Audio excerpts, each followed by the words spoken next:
Hi po, ito nga po pala yung solid sabli na ginagamit namin dito sa Taytay branch.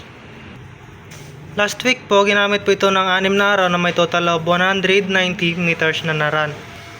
As of today po, wala naman po kaming in-house order. Dito po yung printer head. Dito naman po yung cupping. Head clean.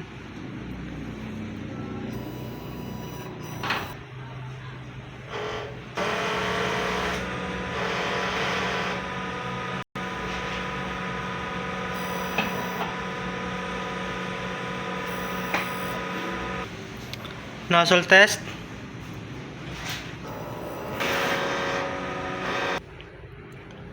Yan po, okay naman po yung kulay. Ang ink system level po ay tama lang. Ang waste tank ay nililinis tuwing Sabado. Dito naman po yung ground wire. ABR. Dito naman po nakalagay yung aking mga stocks. Ito yung para sa unused.